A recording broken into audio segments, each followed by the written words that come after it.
some of these issues that you are raising, unfortunately, you can't wish them away. You can only solve the problem that is there. If you are not solving it, then whatever explanation you give may not suffice. And I want to be sequential. Number one, I saw the responses from the Minister for Energy and the Minister for Transport.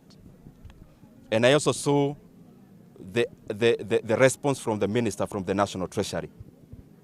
Of note is that yesterday morning, there was conflicting responses from the chair of EPRA and his CEO. Even the responses that were given by ministers, I wish they had communicated in the morning so that even if they are responding and even if they are not telling the truth, at least to align and give one side of the story. Otherwise, Kenyans may lack faith by seeing conflicting information coming from the same government. The critical issue is this one. The fuel price now currently in Kenya, just citing petrol, is 186 shillings. If you cross the border and you go to Tanzania, in this month, they are equivalent of EPRA that does the same that EPRA does. If you just check or you call anyone in Tanzania, the petrol prices in Tanzania currently is 142 shillings. The petrol prices in Uganda currently is below 182 shillings, marginally lower than Kenya. But diesel is much cheaper than Kenya, of course, because diesel in Uganda is below 170 shillings. If you go to Ethiopia, the current price of liter of petrol is maybe around 122 Ethiopian birr, which is also below 125 Kenya shillings. If you go to a place like Rwanda, Rwanda prices are also below 170 per liter of petrol. So the basic issue here is that the fuel prices in Kenya have been high, not because of global issues, but because of exorbitant levies and taxes. And of note is that the government actually introduced a levy of 7 shillings last year.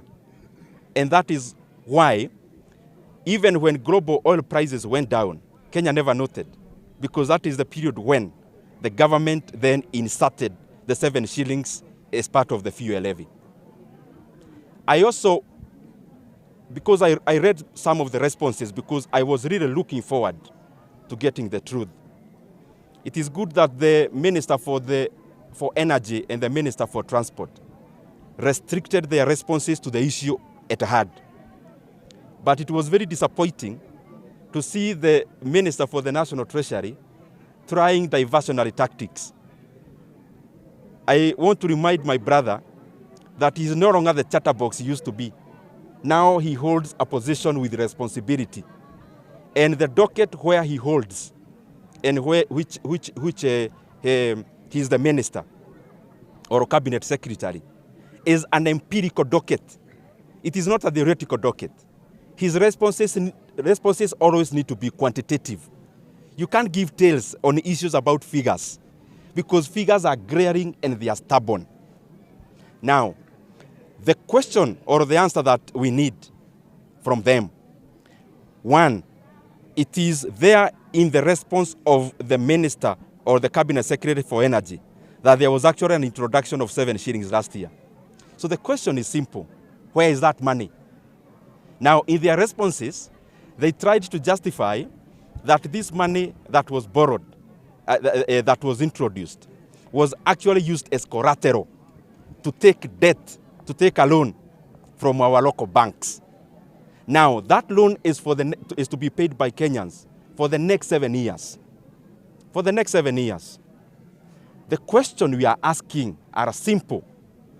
By the maturity of the 7 years, how much money will Kenyans have paid for that loan? That is number one. Secondly, why is this money not being treated or included as part of the national debt?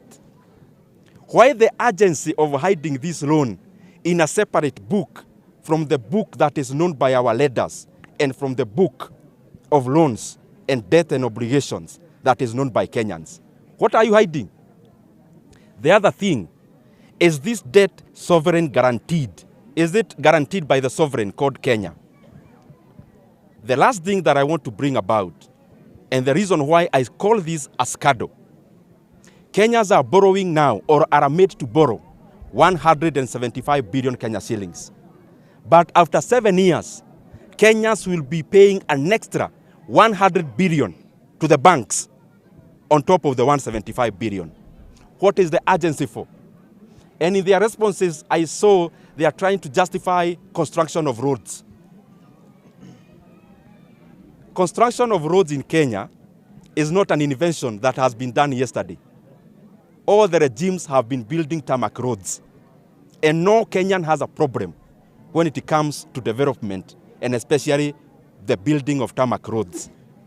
The problem is that there has never been any other time that Kenyans are borrowing illegally and coming to Kenyans to explain using construction of roads. We have always had roads, but we have never been in an abyss where we are borrowing illegally for the same purpose.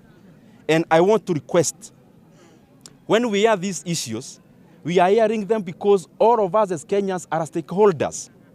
If Kenyans ikienda pahali baya, inaharibu sisi wote.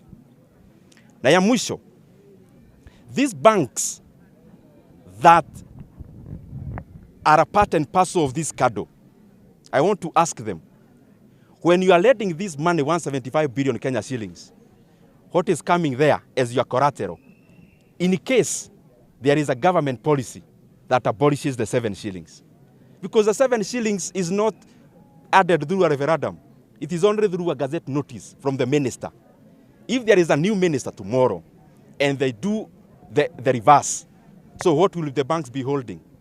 So what we need to do, and what I beseech all of us, and especially those with the responsibility in leadership positions, let us not continue to defend the indispensable.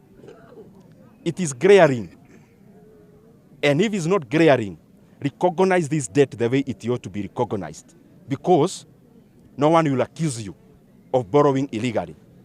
I saw another response talking about a special purpose vehicle and a lot of kizungu mingi. Kenya Roads Board is a fully owned entity of the national government, and there is no way you can detach financial obligations of Kenya Roads Board from that of the sovereign called Kenya. And therefore, even if you want to do some financial engineering, it is important for us to do it within the PFM Act, and it is also important for us as we make decisions not to overburden Kenyans just for us to get the political utility today. The 175 billion Kenya shillings, the cost is an extra 100 billion. We need to ask ourselves as Kenyans, is it worth it? Kwani kuna siku Wakenya hawatahitaji barabara? Then hii bilioni ya nini? 2027 Wakenya watahitaji barabara. 2028 Wakenya watahitaji barabara. So hii mambo ya kukibiza Wakenya na kuongeza deni zaidi ya deni, na hiyo deni kuwekwa kado ya madeni, I think that is what is basically suboptimal when it comes to prudent management of public resources.